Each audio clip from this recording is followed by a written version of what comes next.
Hello students, chapter number 1 relations की one and only one exercise number 1 के questions last video में हम लोग सॉल्व कर रहे थे और वहां पर हमने क्वेश्चन नंबर 9 तक के सारे सॉल्यूशंस अपलोड कर दिए हैं। अगर आपको पिछला वीडियो देखना हो तो link is in the description box. साथ ही साथ हमने चैप्टर नंबर 1 रिलेशंस के ऊपर एक इंट्रो वीडियो भी बनाया है। अगर आपको वो वीडियो देखना हो तो उसकी लिंक भी हमने डिस्क्रिप्शन बॉक्स में ही चिपका दी है। तो बच्चों, आज हम कहां से शुरुआत करेंगे? आज हम शुरुआत करेंगे क्वेश्चन नंबर 10 से। Consider the following properties of relations: symmetric S, transitive T, reflexive R and equivalence E. A relation may have all, some or none of these properties. For each part, state whether the relation has some or all of the properties mentioned by writing the letters S, T, R, E in the space provided. Write capital N if none of these properties satisfy. तो यहां करना क्या है आपको? यहां पर आपको question number 10 में कुछ रिलेशंस गिवन है और आपको चेक करके बताना है कि गिवन रिलेशन इनमें से कौन कौन सी प्रॉपर्टीज को सेटिस्फाई करता है। अगर आपका रिलेशन सिमेट्रिक है तो आप लिख देना S, अगर ट्रांजिटिव तो लिखो T, अगर रिफ्लेक्सिव है तो लिख देना R, और अगर रिलेशन रिफ्लेक्सिव, सिमेट्रिक, ट्रांजिटिव तीनों है तो वो हो जाएगा इक्विवेलेंस रिलेशन और आप लिख देंगे कैपिटल E।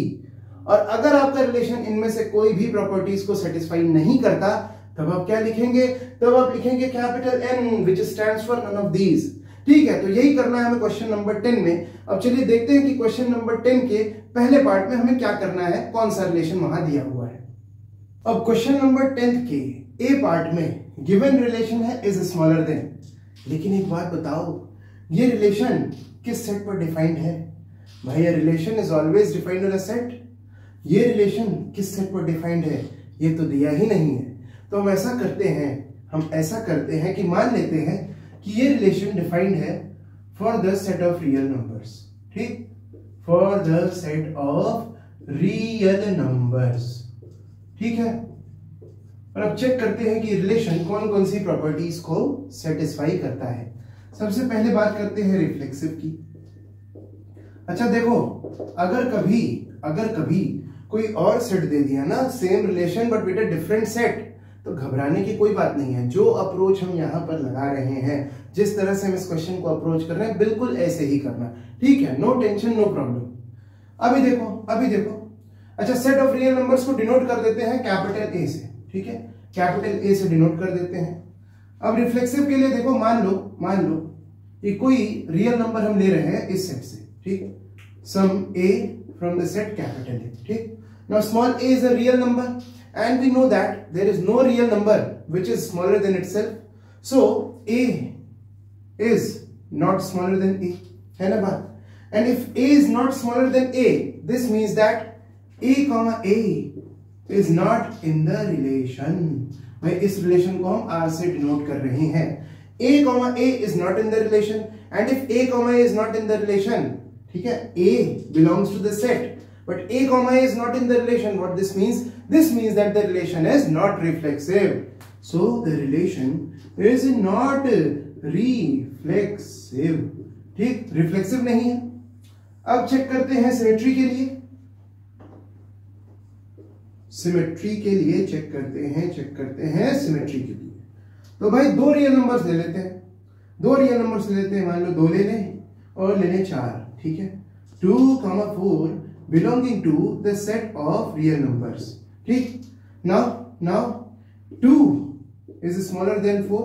ठीक, when 2 is smaller than 4, this implies that 2, 4 belongs to the relation। ठीक है कि नहीं? when 2 is smaller than 4, so 2, 4 will definitely belong to the relation is smaller than। ठीक, यहां तक ठीक है। लेकिन एक चीज देखो, 4 is not smaller than 2 since 4 is greater than 2। भाई, 4 तो 2 से बड़ा है, तो 4 2 से छोटा हो नहीं सकता। and 4 is not smaller than 2। what this means? This means that 4, 2 is not in the relation। and if 2, 4 is in the relation but 4, 2 is not in the relation, what this means? This means that the relation is not symmetric, so relation symmetric नहीं है। ठीक है ना भाई, हमारे relation में कोई ऐसा ऑर्डर्ड पेयर था a कॉमा b, लेकिन b कॉमा a आपको इस रिलेशन में नहीं मिला, तो रिलेशन नॉट सिमेट्रिक। अब बात करते हैं ट्रांजिटिव की। ट्रांजिटिव देखते हैं। ट्रांजिटिव के लिए हम 3 रियल नंबर से लेते हैं, a, b, c belonging to the set of real numbers. अब देखो let a, b belong to R and b, c also belong to R. अब a, b belongs to R. What this means? This means that a is smaller than b. And if b, c is in the relation, what this means? This means that b is smaller than c. अब देखो भाई, अब देखो इन दोनों को combine करके हम ये लिख सकते हैं क्या? a is smaller than b is smaller than c, which implies that a is smaller than c. So what this means? This means that a, c is in the relation. तो आपके relation में a, b था, b, c था, और उसी relation में आपको a, c भी मिल गया। सो क्या हुआ? So the relation is transitive. Relation is transitive. ठीक, ट्रांजिटिव। तो आंसर क्या लिख देंगे? आंसर हो जाएगा टी। ठीक है, तो ये हो गया क्वेश्चन नंबर 10 का पहला रिलेशन, पहला पार्ट। क्वेश्चन नंबर 10 का ए हमने कर लिया। 10th के बी पार्ट में रिलेशन है इज फादर ऑफ, लेकिन यहां पर भी वही पुराना दुख हम साथ लेकर आए हैं। क्या है वो दुख? कि सेट नहीं है। ठीक है, ये रिलेशन किस सेट पर डिफाइंड है ये तो गिवन ही नहीं है। तो हम यहां पर एक सेट लेते हैं, is father of for a set of members of a family. ठीक है, मेंबर्स ऑफ अ फैमिली, और इस सेट को हम डिनोट करते हैं कैपिटल एफ से, और इस रिलेशन को हम डिनोट करेंगे वही पुराने वाले कैपिटल आर से। ठीक, शुरू करते हैं। सबसे पहले बात करते हैं रिफ्लेक्सिव की। इस सेट कैपिटल एफ में से एक एलिमेंट ले लिया हमने, स्मॉल ए। ठीक है, स्मॉल ए इस फैमिली का कोई मेंबर है। अब देखो ये बात क्लियर है, देखो ये बात क्लियर है कि नहीं? A is not father of A is not father of A. ये बात पक्की है ना? ए का फादर ए कैसे हो सकता है? तो इसका मतलब क्या है? इसका मतलब है a, a is not in the relation. a, a is not in the relation. इसका क्या मतलब होता है? This implies that the relation is not reflexive. ठीक है, बहुत ठीक है। अब बात करते हैं सिमेट्री की। सिमेट्री की बात करते हैं। देखो, सिमेट्री की बात करने के लिए सेट में से 2 एलिमेंट्स ले लेते हैं, a, b। इस फैमिली में से हमने 2 मेंबर्स ले लिए, a, b, and let a, b belong to the relation. And if a, b belong to the relation, what this means? This means that a is पिताजी, a is पिताजी of b।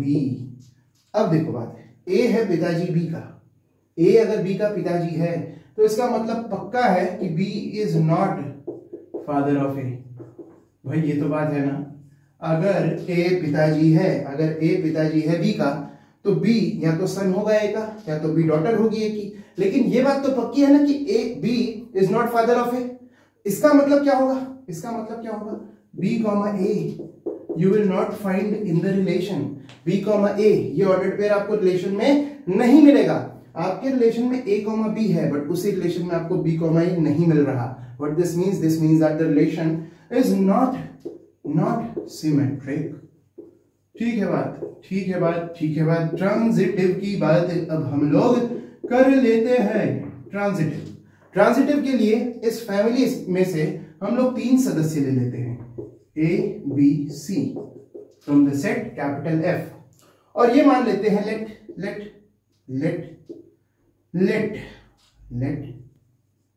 a, b belong to R and b, c belong to R। इसका क्या मतलब है? इसका मतलब है a is father of b। इसका क्या मतलब है? इसका मतलब है b is father of c।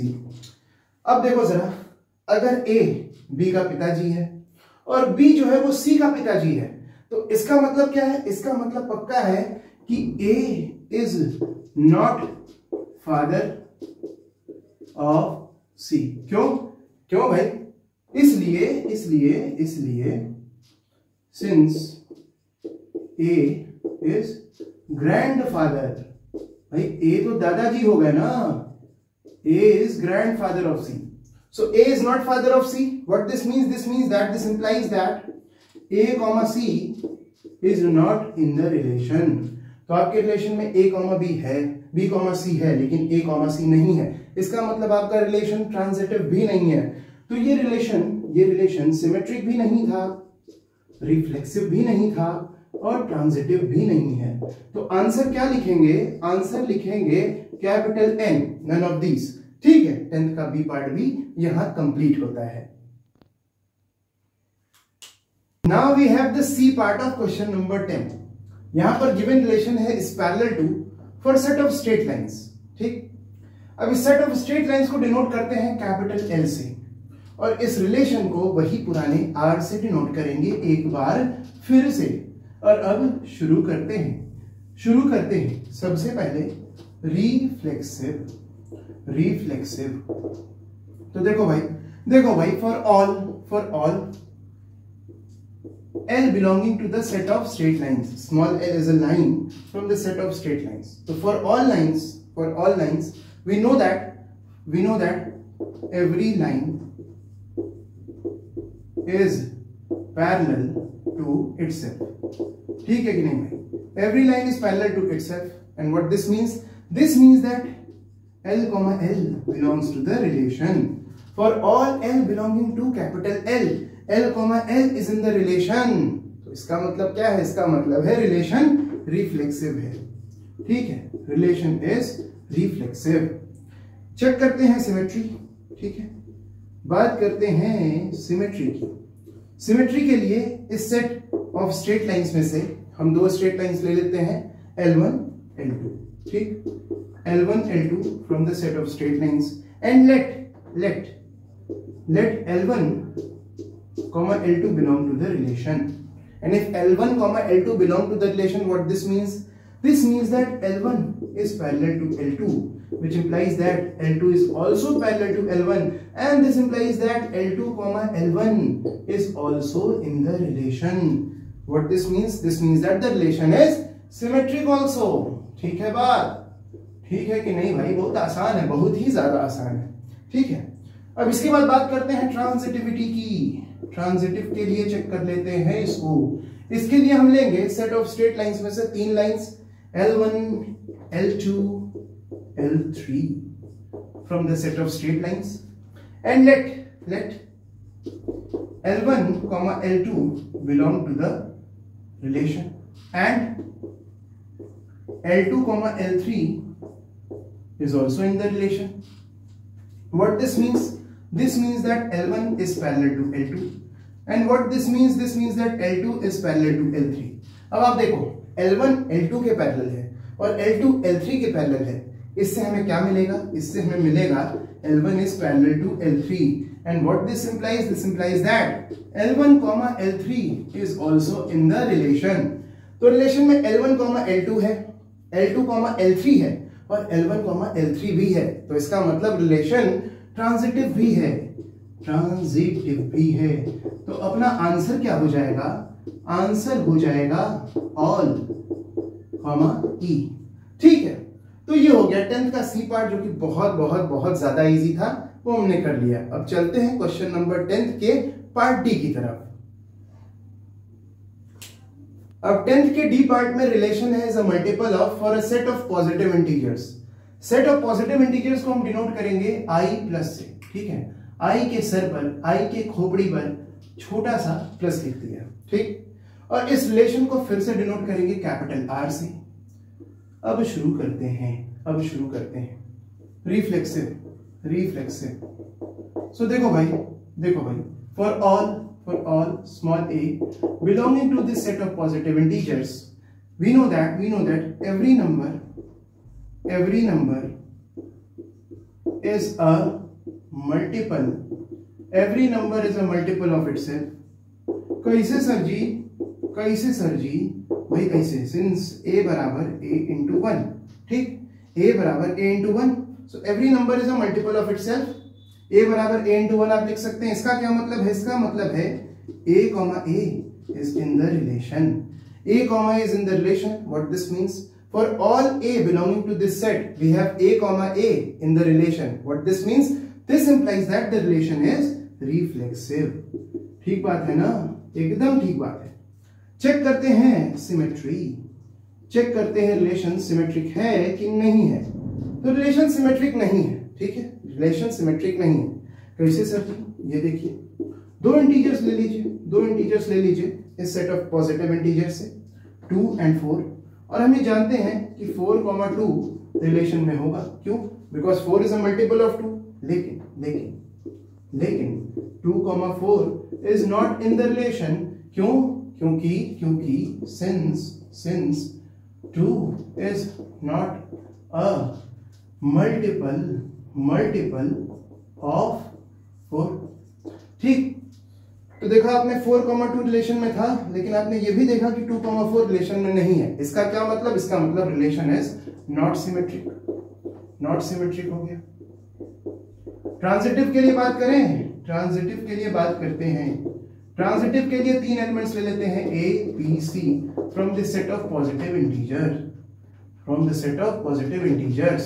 ठीक, और ये मान लेते हैं late a, b belong to the relation and b, c also belong to the relation।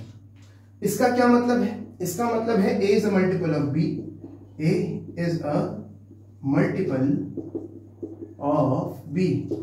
इसका क्या मतलब है? इसका मतलब है b is a multiple of c। ठीक, इसको a is a multiple of b, इसको हम ऐसे लिख सकते हैं क्या? a बराबर b into D, where d is also a positive integer। और इसको हम ऐसे लिख सकते हैं क्या? b बराबर c into e, where e is also a positive integer। ठीक है, d, e are also positive integers। अब देखो a बराबर है b इंटू डी और b बराबर है c इंटू e। अगर ये b की वैल्यू हम इसमें पुट कर दें तो ये हो जाएगा a बराबर c into e into D. ठीक, और ये e इंटू डी क्या मिलेगा आपको? भाई देखो d is a positive integer and e is also positive integer. दो पॉजिटिव इंटीजर्स को मल्टीप्लाई करेंगे तो एक पॉजिटिव इंटीजर ही मिलेगा। मान लेते हैं कि d इंटू e बराबर f। ठीक, here f is also an element of i plus. तो इसे हम लिख सकते हैं a बराबर c into f, and what this implies? This implies that a is a multiple of c। ठीक है ना बात? देखो भाई, a बराबर c into something, this means that a is a multiple of c। So a is a multiple of c। What this means? This means that a comma c is also in the relation, so the relation is transitive। तो answer क्या हो जाएगा? Answer हो जाएगा r, t। Relation reflexive है, transitive है, लेकिन symmetric नहीं है। ठीक है, अब चलते हैं क्वेश्चन नंबर 10 के ई पार्ट में कौन सा रिलेशन गिवन है वो देखते हैं। अब 10th के ई पार्ट में गिवन रिलेशन है कॉन्ग्रुएंट टू। यहां फिर वही पुराना दुख, वही पुराना गम लौट आया है। रिलेशन तो है, लेकिन किस सेट पर डिफाइंड है ये गिवन ही नहीं है।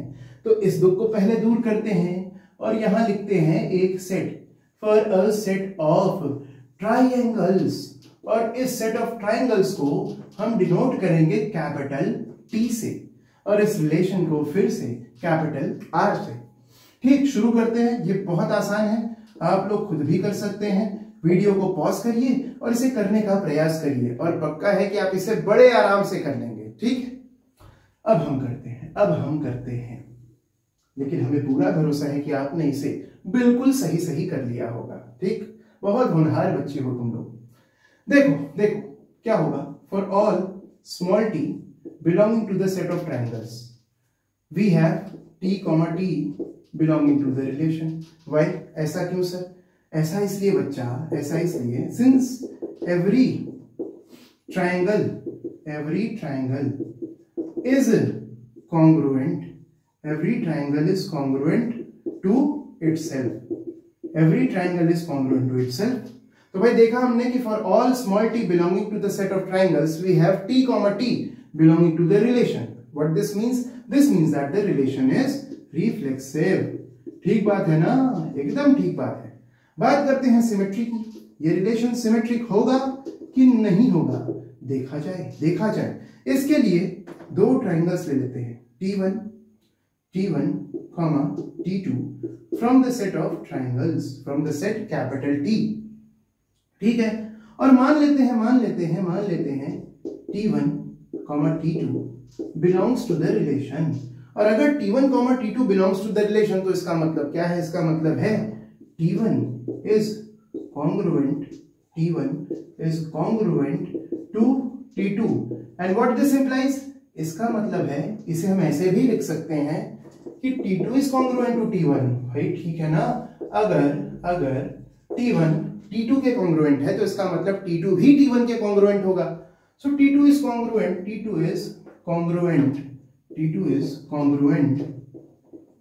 to T1. और इसे हम ऐसे भी लिख सकते हैं ना, T2, T1 belongs to the relation. Relation में T1, T2 था, उसी रिलेशन में आपको T2, T1 भी मिल जाएगा, हमेशा मिल जाएगा. ठीक. तो इसका मतलब क्या है? रिलेशन सिमेट्रिक है. जब आपको रिलेशन में T1, T2 मिलेगा तब आपको रिलेशन में T2, T1 भी मिल जाएगा. सो रिलेशन सिमेट्रिक भी है. ट्रांजिटिव की बात करते हैं. तीन ट्राइंगल्स ले लो, T1, T2, T3 from this set of triangles capital T. ठीक है. और मान लेते हैं कि T1, T2 belongs to the relation and T2, T3 also belongs to the relation. इसका क्या मतलब है? इसका मतलब है T1 is congruent to T2. इसका क्या मतलब है? इसका मतलब है T2 is congruent to T3. T1 T2 के congruent है, T2 T3 के congruent है. इसका क्या मतलब है? इसका मतलब है T1 is congruent to T3. भाई होगा कि नहीं होगा? बिल्कुल होगा, congruent to T3. और इसका क्या मतलब है? इसका मतलब है T1, T3 belongs to the relation. Relation में T1, T2 है, T2, T3 है और T1, T3 भी है. So relation is transitive also. तो यहां पर हम आंसर में क्या लिख देंगे? आंसर अपना हो जाएगा all, E. ठीक. रिलेशन रिफ्लेक्सिव भी है, ट्रांजिटिव भी है, सिमेट्रिक भी है और इसका मतलब रिलेशन इक्विवेलेंस है. ठीक. तो ये हो गया. यहां कंप्लीट होता है क्वेश्चन नंबर 10. अब हम चलते हैं क्वेश्चन नंबर 11 पर. अब हमारे सामने है क्वेश्चन नंबर 1 और 11. आंसर ट्रू और false. The relation is congruent to in a set of triangles is a transitive relation. तो आपको बताना है कि ये स्टेटमेंट ट्रू है या फॉल्स है. Relation is congruent to in a set of triangles, transitive relation होता है कि नहीं होता है? यार अभी हमने शो करके दिखाया कि होता है. तो आंसर क्या होगा इस क्वेश्चन का? इस क्वेश्चन का आंसर हो जाएगा ट्रू.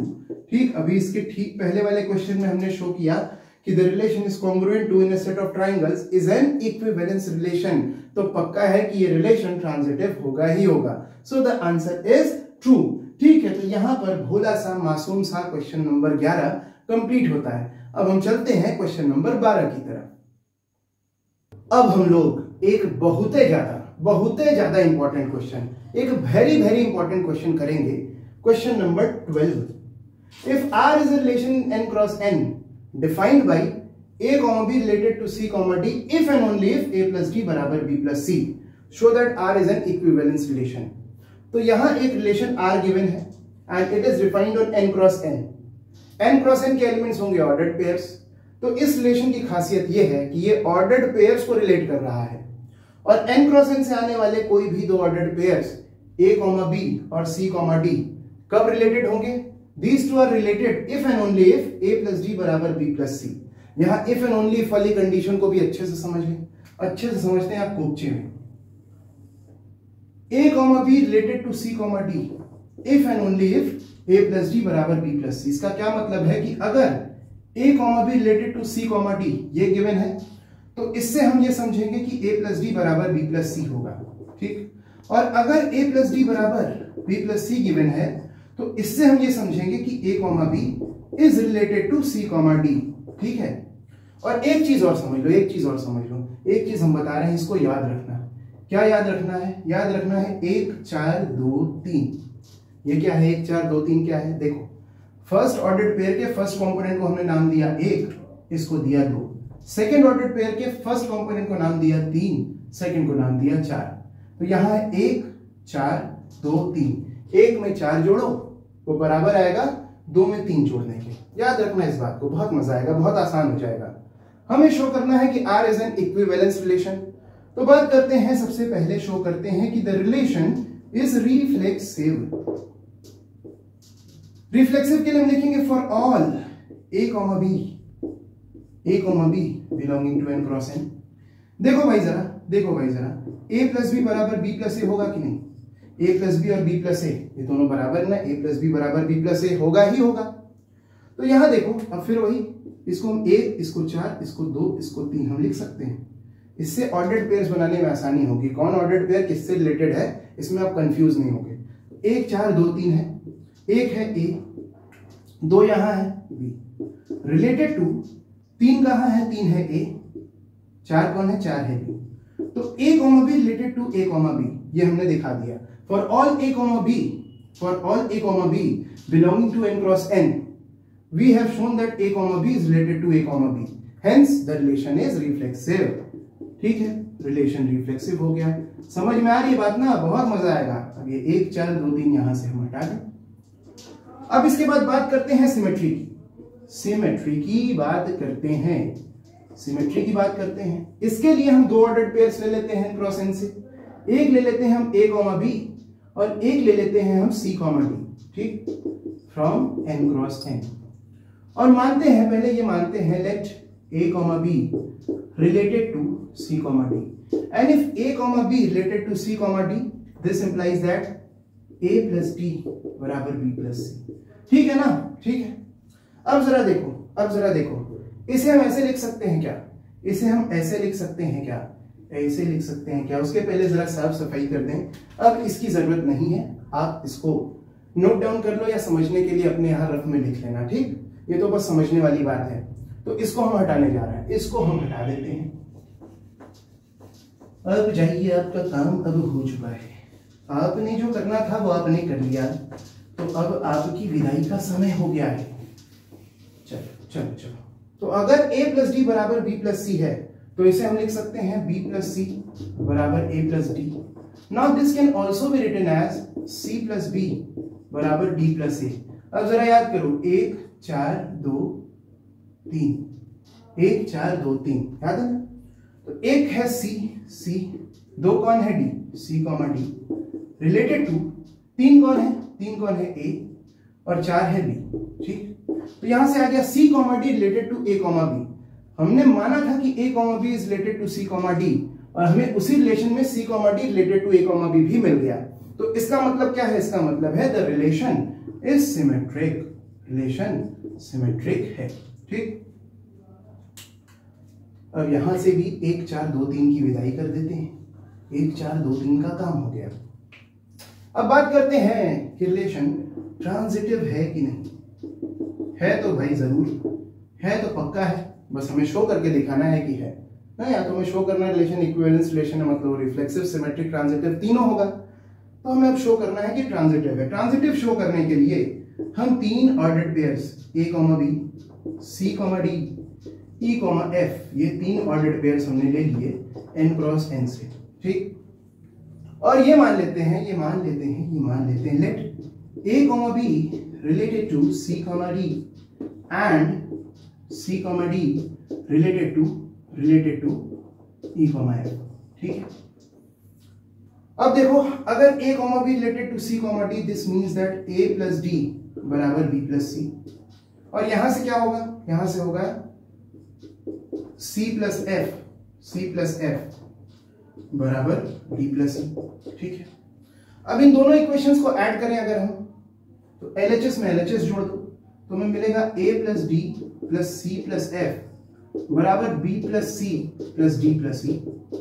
ठीक, यहां देखो, D दोनों साइड कैंसिल हो जाएगा, C दोनों साइड कैंसिल हो जाएगा, तो यहां से आ गया A plus F बराबर B plus E। यहां पर भी वही करके देखते हैं, 1 4 2 3, तो एक है ए, 2 है B, A comma B, related to 3 है ई, और 4 कौन है, 4 है एफ। तो A comma B related to E comma F. तो यहां देखो समझो बात, A comma B was related to C comma D and C comma D was related to E comma F. तो हमने देखा कि A comma B related to C comma D और C comma D related to E comma F है, लेकिन बाद में हमने ये भी देखा कि A comma B is related to E comma F, hence the relation is transitive also. तो यहां हो गया, this implies that the relation is transitive, relation transitive है, transitive, hence it is an R is an equivalence relation. लिख लेना ना भाई। अच्छा चलो ये भी हम ही लिख देते हैं, लिख देते हैं यार, लिख देते हैं। कहां लिखे यार, स्पेस कम है, इधर लिख देते हैं, इधर लिख देते हैं, इधर लिख देते हैं। हेंस, हेंस मतलब मुर्गियां नहीं यार, hence R is an equivalence, equivalence relation. ठीक है ना भाई, रिफ्लेक्सिव भी है, सिमेट्रिक भी है, ट्रांजिटिव भी है। So R is an equivalence relation. यहां से भी 1 4 2 3 को विदाई दे दें। ठीक, आपको समझ में आ गया? बहुत इंपॉर्टेंट क्वेश्चन था, बहुत अच्छे से समझना, बार बार देखना। अगर समझ नहीं आएगा तो फिर भी कोई प्रॉब्लम हो तो कमेंट बॉक्स में बता देना। ठीक है, तो हमने कर लिया क्वेश्चन नंबर 12। अब चलते हैं क्वेश्चन नंबर 13, देखते हैं उसमें क्या करना है। आइए अब करते हैं question number 13। Prove that the relation R in the set A equal to, A के एलिमेंट्स हैं 1 2 3 4 5, given by r is equal to a comma b such that mod of a minus b is even is an equivalence relation। तो ये बहुत आसान है। सबसे पहले बात करेंगे रिफ्लेक्सिव की, सबसे पहले बात करेंगे, सबसे पहले शो करेंगे कि अपना रिलेशन रिफ्लेक्सिव है। इसके लिए हम वही लिखेंगे, for all small a belonging to the set capital A, mod of a minus a is equal to 0। ये होगा mod of a minus a is equal to 0, mod of a minus a is equal to 0 which is even। ठीक है, which is even, this means that mod of a minus a, mod of a minus a is even, and this implies that a comma a belongs to the relation। For all small a from the set capital A, we have a comma a belong to the relation, this means that the relation is reflexive. बहुत आसान यार, बहुत आसान। ये तो इतने अच्छे से समझ में आ रहा होगा कि क्या कहा जाए, क्या कहा जाए।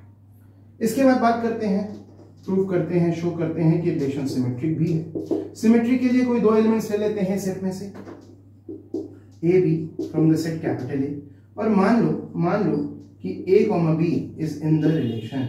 If a comma b is in the relation, this implies that mod of a minus b is even।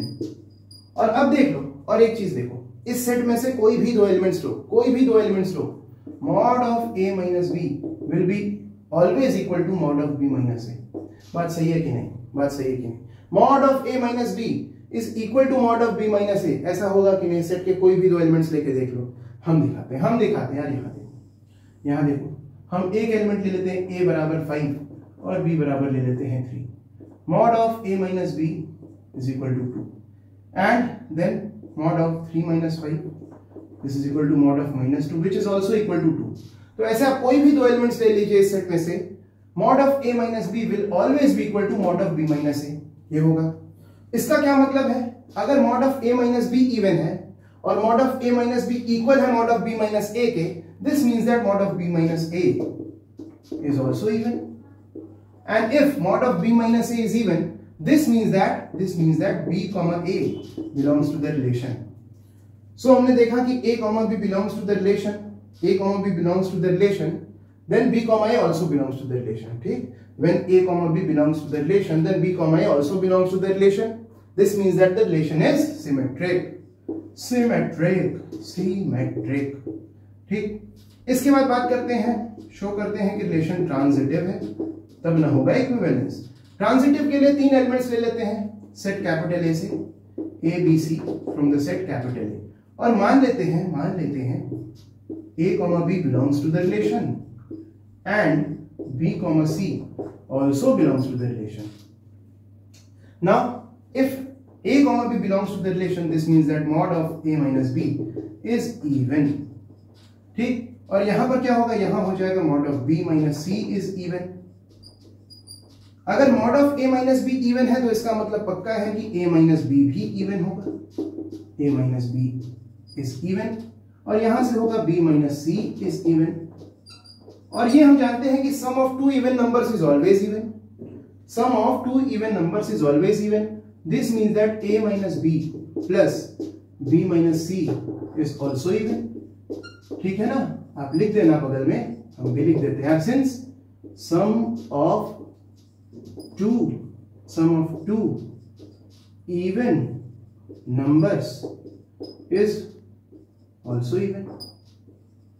ठीक है ना, sum of two even numbers is also even. तो a minus B plus b minus C is also even. This means that a minus C is even. ठीक है ना भाई, देखो यहां माइनस बी प्लस बी, तो यहां बचा a माइनस सी, तो a minus C is even. And if a minus c is even, this means that mod of a minus c is also even. कोई नंबर इवन है तो उसका mod भी even होगा। Mod of a minus c is even. This implies that a comma c belongs to the relation. Relation में a comma b था, b comma c था, फिर हमने दिखा दिया कि रिलेशन में a comma c भी है, तो इसका मतलब रिलेशन ट्रांजिटिव है। So the relation is transitive.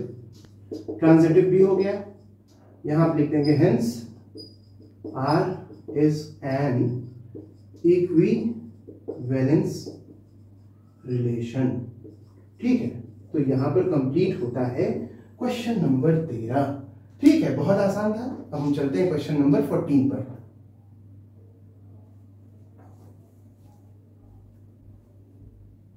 आइए अब करते हैं क्वेश्चन नंबर 14। क्वेश्चन नंबर 14 में क्या दिया है? Question number 14 is let I be the set of all integers and R be the relation on I defined by A related to B। IFF का मतलब if and only if। If and only if A plus B is an even integer for all A comma B belonging to the set of integers I। Prove that R is an equivalence relation। तो ये बहुत ही आसान है, बहुत ही आसान है। We have a relation R defined on the set of integers and here A is related to B if and only if A plus B is an even integer। तो चलिए सबसे पहले शो करते हैं कि रिलेशन रिफ्लेक्सिव है। इसके लिए क्या करेंगे, हम लिखेंगे for all small a belonging to the set of integers we have a plus a is equal to 2a which is even. ठीक है ना भाई, a को इंटीजर है, 2 into a पक्की बात है कि इवन होगा। So this means that a comma a is in the relation। So for all a belonging to the set we have a comma a in the relation, so the relation is reflexive। ठीक है, ठीक है। Symmetric करते हैं, symmetric की बात करते हैं। सिमेट्रिक के लिए क्या करो, दो इंटीजर्स ले लो a b from the set of integers and let a comma b is in the relation। this means that a plus b is even। ठीक बात है ना भाई, a comma b is in the relation implies that a plus b is even, and if a plus b is even we can also say that b plus a is even, and if b plus a is even this means that b comma a belongs to the relation। हो गया ना symmetric, so the relation is symmetric. ठीक है ना यार, a comma b relation में था, हमने दिखा दिया कि a comma b रिलेशन में है और b comma a भी रिलेशन में है, तो इसका मतलब रिलेशन सिमेट्रिक है। ट्रांजिटिव की बात करते हैं, ट्रांजिटिव शो करना है। ट्रांजिटिव कैसे शो करेंगे, तीन इंटीजर्स ले लो a b c from the set of integers और मान लेते हैं let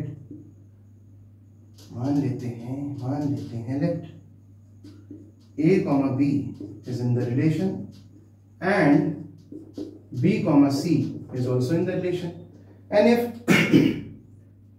a comma b is in the relation this means that a plus b is even, and if b comma c is in the relation this means that b plus c is also even। अब अगर a plus b even है तो इसे हम a plus b बराबर 2 times हम integer लिख सकते हैं, और इसी तरह b plus c इवन है तो इसे भी हम b plus c बराबर 2 टाइम्स हम इंटीजर लिख सकते हैं। यहां लिख दो कि m and n are integers. अब देखो a plus b इवन है, b plus c इवन है, दो इवन नंबर्स का सम भी इवन होता है। सो a plus b plus b plus c is equal to 2 times m plus 2 times n। This is also even। ठीक है, अब देखो यहां से क्या होगा, a plus c बराबर हो जाएगा 2m plus 2n minus 2b हो जाएगा भाई। b प्लस बी हो गया 2b, उसे भेज दिया उधर हमने, 2b को इधर भेज दिया तो आ गया 2m plus 2n minus 2b। So a plus b is equal to this can be written as 2 times m plus n minus b। ठीक है, अब जरा इधर इरेज कर दें या क्वेश्चन इरेज कर देते हैं। क्वेश्चन तो आप लोग के पास होगा ही, क्वेश्चन आप नोट डाउन कर लो अगर नहीं है तो। ठीक है, इरेज कर देते हैं।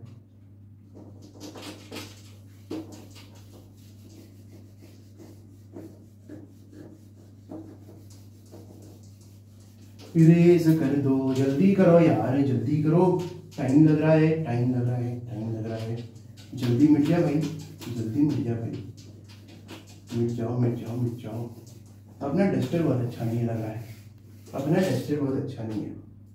ठीक है, सो यहां से हो गया a plus c is equal to 2 times k, where k is equal to m plus n minus b and here k is also an integer।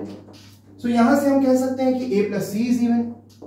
भाई a plus c बराबर 2 times some integer, so this means that a plus c is even, and if a plus c is even, this implies that a comma c is also in the relation। so relation में a comma b था, b comma c था, और हमने ये show कर दिया कि उसी रिलेशन में आपको a comma c भी मिल जाएगा। this means that the relation is transitive, so the relation is transitive। तो भाई रिलेशन रिफ्लेक्सिव भी है, सिमेट्रिक भी है और ट्रांजिटिव भी है। तो रिलेशन क्या है? hence R is an equivalence relation। अब चलते हैं एक्सरसाइज 1 के लास्ट क्वेश्चन, क्वेश्चन नंबर 15 की तरफ। ठीक है,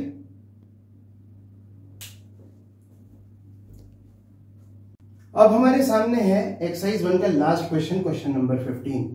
मुस्कुराइए यार, ये तो खुशी की बात है, एक्सरसाइज के लास्ट क्वेश्चन पर पहुंच गए हैं। Let i be the set of integers and r be the relation on I defined by r is equal to x comma y such that x and y are integers and x minus y is divisible by 11। show that, prove that r is an equivalence relation। बहुत आसान है, बहुत बहुत ज्यादा आसान है, pause करके try करो, पक्का है तुम लोग बहुत आराम से कर लोगे। ठीक है, अब हम करते हैं, हमें पूरा भरोसा है कि आपने इसे कर लिया होगा, बट फिर भी हम कर दे रहे हैं, अगर कहीं भी कोई दिक्कत है तो सॉल्व हो जाएगी। ठीक, सो हम लेते हैं फॉर ऑल, रिफ्लेक्सिव के लिए हम क्या करेंगे? For all small a belonging to the set of integers we have a minus a is equal to 0 which is divisible by 11। ठीक है, this means that a comma a is in the relation। For all small a belonging to the set of integers we have a comma a in the relation। this means that the relation is reflexive। बहुत आराम से हो गया। Symmetry की बात करें, symmetry की बात करें, सिमेट्री की बात करें। सिमेट्री के लिए दो इंटीजर्स ले लो a b from the set of integers, और मान लो कि a comma b is in the relation। if a comma b is in the relation this means that a minus b is divisible by 11। if a minus b is divisible by 11 we can write a minus b is equal to 11 times k।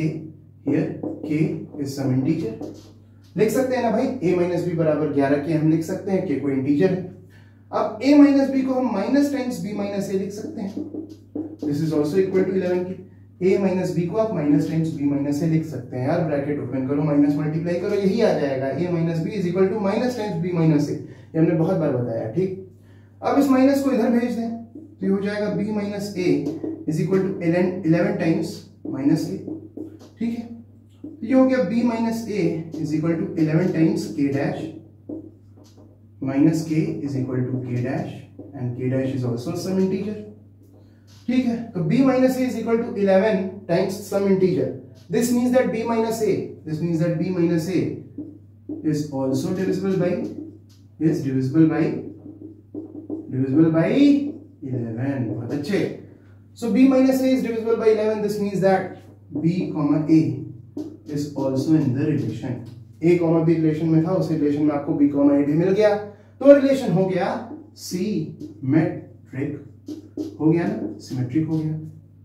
Transitive करें, transitive करते हैं। Transitive इतने में तो नहीं हो पाएगा, इतने में तो नहीं हो पाएगा, क्वेश्चन इरेज करना पड़ेगा। तो शुरुआत यहीं से करते हैं। ट्रांजिटिव के लिए क्या करेंगे, आप 3 इंटीजर्स लेंगे, 3 integers from the set of integers, then we will let a comma b is in the relation and b comma c is also in the relation। और भैया पहले क्वेश्चन इरेज करते हैं, क्वेश्चन इरेज करते हैं, question erase करते हैं।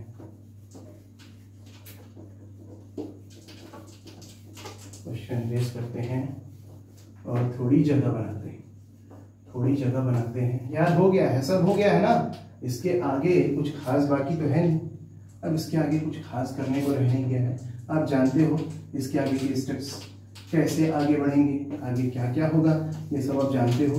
पूरी कहानी बार बार एक ही तरह से तो आगे बढ़ती है। हाँ, a comma b is in the relation, this means that a minus b is divisible by 11। तो a minus b को, चलो ठीक है मत, a minus b is divisible by 11। इस वाले से क्या पता चलता है, b minus c, b comma c is in the relation, this means that b minus c is also divisible by 11, divisible by 11। देखो a minus b divisible by 11 है, b minus c divisible by 11 है। If two numbers are divisible by 11, then their sum is also divisible by 11। So a minus b plus b minus c is also divisible